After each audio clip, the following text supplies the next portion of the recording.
mean, they're always present and they're always with me. One step at a time, staying in the moment, 1 mile at a time. I've already been through the worst pain, so that's why I know that I can fight through this. These trails and this road is like my church.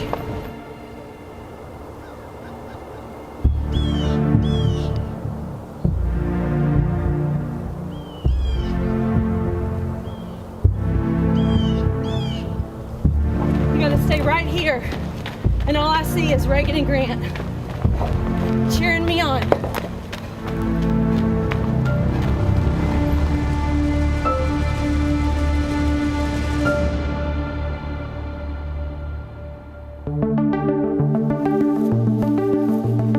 Karen Sparks hasn't set foot on these grounds in 4.5 years. Because I can't believe truly that this is my life. It was like a dream. And, you know, I wake up every day to a nightmare. On this Saturday morning in late October, Good morning. Good morning. Karen woke up to what many might consider a nightmare, a goal of running 100 miles in the next 30 hours. I'm trying to find my headlamp right now. Setting off on a day-and-a-half journey to take her life back. My life ended November 1st, 2015. In the fall of 2015, Karen was going through a bitter divorce with her husband of 11 years. I drove him to school. And Halloween weekend was to be her husband David's time with their children, Reagan and Grant. We said our prayers before they entered school. I watched them walk into school, and that is the last time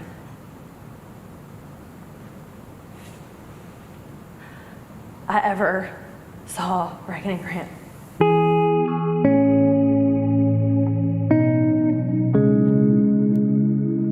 Two children apparently lost their lives at the hands of their father. Karen received a phone call Sunday afternoon, November 1st, that her house was on fire. She calls me, and she's screaming on the phone. Dad, he's killing my kids. He's killing my kids.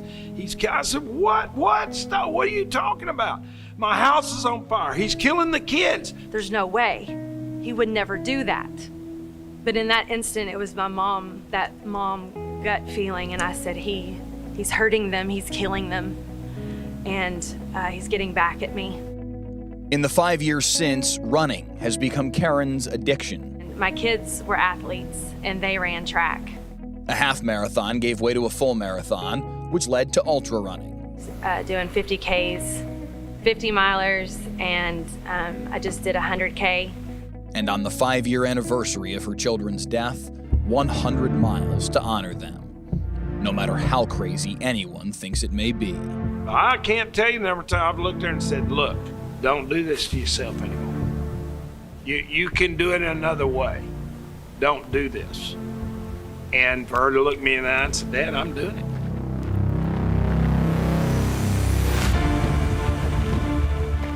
And if I quit, then Reagan and Grant die a second death. And I will not have that. I will not stand for that. Neither will they, revealing themselves to her throughout her run. Being out on those trails it's a whole nother world. You see and you notice things that you would never notice. Reagan's at my right, Grant's at my left, and God's at my back. Nothing can stop me. That's what keeps me going. And with friends who came in from all over the country, to keep going, she did. It's really special to see her do this. Amazing how far she's come. Able to do this for them. She's a hero. She's just a hero to so many people. Her strength, her resiliency, this is her moment. She's taking this weekend back.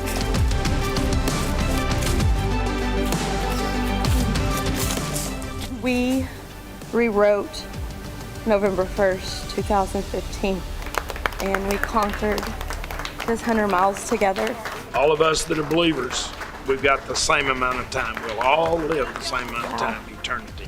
Reagan and Grant just got a little more of heaven than we will.